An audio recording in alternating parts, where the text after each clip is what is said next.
മകരവിളക്ക് ദിവസത്തെ സിനിമാ ഷൂട്ടിംഗിൽ സംവിധായകൻ അനുരാജ് മനോഹറിനെ പ്രതിയാക്കി കേസ്. വനത്തിൽ അതിക്രമിച്ചു കയറിയതിനാണ് വനംവകുപ്പ് കേസെടുത്തിരിക്കുന്നത്. പത്തനംതിട്ട റാന്നി ഡിവിഷനിലാണ് നിലവിൽ കേസെടുത്തിരിക്കുന്നത്. പ്രവീൺ പുരുഷോത്തമൻ വിവരങ്ങളുമായി. പ്രവീൺ, മകരവിളക്ക് ദിവസത്തെ സിനിമാ ഷൂട്ടിംഗ് അനുമതിയില്ലാതെയായിരുന്നു എന്നാണോ മനസ്സിലാക്കേണ്ടത്? അതിക്രമിച്ചു കയറിയതിന് കേസെടുക്കുമ്പോൾ എവിടെ വെച്ചാണ് ഈ ഷൂട്ടിംഗ് നടന്നത്? സ്മൃതി, പമ്പ എന്നുള്ളത് റിസർവ് വനഭൂമിയിൽ ഉൾപ്പെടുന്ന സ്ഥലമാണ്. അവിടെ വെച്ചാണ് കഴിഞ്ഞ മകരവിളക്ക് ദിനം സംവിധായകൻ അനുരാജ് മനോഹറിന്റെ നേതൃത്വത്തിൽ അവിടെ സിനിമാ ഷൂട്ടിംഗ് നടത്തിയത്. ഇതാണ് വിവാദമാവുകയും പിന്നീട് ഈ വിഷയം വനംവകുപ്പിന്റെ ശ്രദ്ധയിൽപ്പെടുകയും ചെയ്തത്. ഇപ്പോൾ ഈ ഒരു വിഷയത്തിൽ ഈ മാസം 24-നാണ് വനംവകുപ്പ് കേസ് രജിസ്റ്റർ ചെയ്തിരിക്കുന്നത്.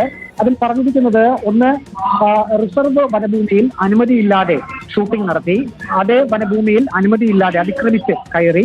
ഈ രണ്ട് കാര്യങ്ങൾ സൂചിപ്പിച്ചുകൊണ്ടാണ് ഇപ്പോൾ വനംവകുപ്പ് ഈ സംവിധായകനെതിരെ കേസെടുത്തിരിക്കുന്നത്. നേരത്തെ ഈ സംവിധായകന്റെ വിശദീകരണം വന്നിരുന്നു. അതായത് ശബരിമലയിൽ സന്നിധാനത്ത് മകരവിളക്ക് ദിനം ഷൂട്ടിംഗ് നടത്തണമെന്നാണ് ഒരു ആവശ്യം ഉണ്ടായിരുന്നത്. പക്ഷെ അത് പോലീസും ഒപ്പം തന്നെ ദേവസ്വം ബോർഡും അംഗീകരിച്ചില്ല. അതിനുശേഷം പിന്നീട് പമ്പയിലേക്ക് ഇതിന്റെ ഷൂട്ടിംഗ് മാറ്റുകയായിരുന്നു. ഈ കാര്യത്തിൽ ദേവസ്വം ബോർഡ് പ്രസിഡന്റ്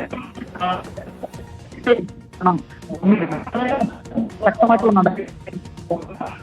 പ്രവീൺ പുരുഷോത്തമനാണ് വിവരങ്ങൾ നൽകിയത്. സംവിധായകൻ അനുരാജ് മനോഹറിനെതിരെ വനം വകുപ്പ് ആണ് ഇപ്പോൾ കേസെടുത്തിരിക്കുന്നത്. മകരവിളക്ക് ദിവസം ഷൂട്ടിംഗ് നടത്തിയത് അനധികൃതമായി അനുമതിയില്ലാതെയാണ് എന്ന പരാതിയിലാണ് ഇപ്പോൾ കേസെടുത്തിരിക്കുന്നത്.